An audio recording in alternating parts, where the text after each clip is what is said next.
अस्सलाम वालेकुम नाज़रीन, अवां ॾिसी रहिया हो हथियार न्यूज़। आऊं आहियां आदम शंबाणी। कुछ हक़ाइक़ अवां सां मां बयान कंदुमि, हुकूमती फिगर अवां सां बयान कंदुमि। पाकिस्तान हर साल IMF का $2 अरब कर्ज़ो वठंदो आहे। उहो ई कर्ज़ो असांजो केॾांहुं थो वञे, असांजी मुल्क तरक़ी छो नथी करे ऐं इहे पैसा केरु खाई थो वञे। कुछ फिगर मां तव्हां सां शेयर कंदुमि। इहो कर्ज़ो वठी करे ब्यूरोक्रेट्स, जज, मिनिस्टर ऐं इन्हनि में बंदरबाट कयो वेंदो आहे।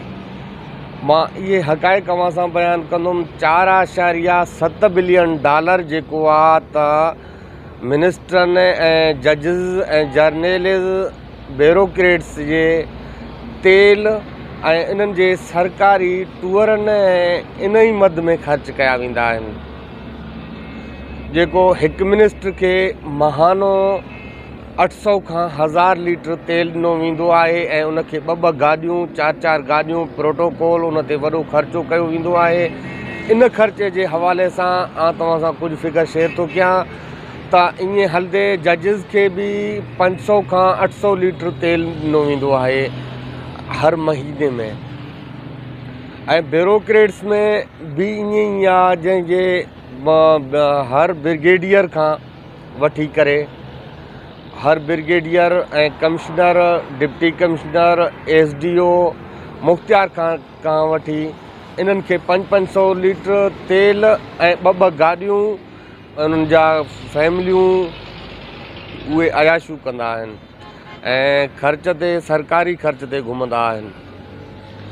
इहे पैसा असांजा काॾे था वञनि? असांजो मुल्क छो कर्ज़ी आहे? इहे पैसा तनख़्वाहुनि में न ॾिना वेंदा आहिनि। इहे पैसा सिर्फ़ु तेल ऐं उन मिनिस्टरनि जे अयाशियुनि में ख़र्चा कया वेंदा आहिनि, ब्यूरोक्रेट्स जे अयाशियुनि में ख़र्चा कया वेंदा आहिनि। उन्हनि जे तेल उन्हनि जे गाॾियुनि खे ॾिनो वेंदो आहे ऐं अवाम खे लुटियो वेंदो आहे। ॾींहों ॾींहुं उन्हनि जा तनख़्वाहूं इलादा आहिनि।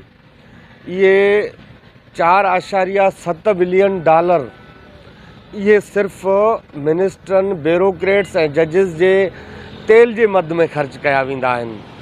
गाॾियूं त इलादा जी ॻाल्हि आहे। मां इहो तव्हांखे ॿुधाईंदो हलां त अवाम खे इहो ई घुरिजे त ट्विटर ते ट्रेंड हलाइनि ऐं इहो ख़र्चो हुकूमती ख़तमु कनि। तेल सब्सिडी जेका ॾिनी वेंदी आहे उहा ख़तमु कई वञे ऐं अवाम जो पैसो आहे, अवाम खे लुटे खाइनि था, पंहिंजियुनि गाॾियुनि ते घुमनि ऐं पंहिंजो प्रोटोकॉल। हैरान कुन ॻाल्हि इहा ई आहे त ममुल्क ते ख़ुदादाद खे लुटियो वेंदो आहे ऐं 20 ग्रेड्स खां मथे जेके बि ऑफिसर आहिनि उन्हनि खे सरकारी गाॾी आहे ऐं सरकारी तेल आहे, छो जो उन्हनि जो तनख़्वाह लख खां मथे आहे। ग़रीब मास्तर, ग़रीब 18 ग्रेड खां हेठि तबिके वारो जेको बि मिडल क्लास तनख़्वाहदार आहे, जंहिंजी 40,000 तनख़्वाह आहे, उनखे न कोई गाॾी, न कोई आसाइश, न कोई तेल। माना हुकूमत जो, असांजे हुक्मराननि जो इहो ई सोच आहे त ग़रीब खे ग़रीब तर करिणो आहे, अमीर खे अमीर तर करिणो आहे।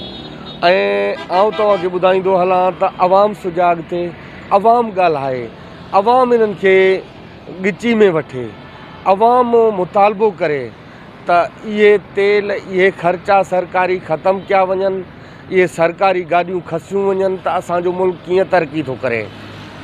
आऊं ईंदुमि नेक्स्ट कंहिं ॿिए प्रोग्राम सां। मूंखे ॾींदा इजाज़त पंहिंजे मेज़बान आदम शंबाणी खे। अल्लाह वाही।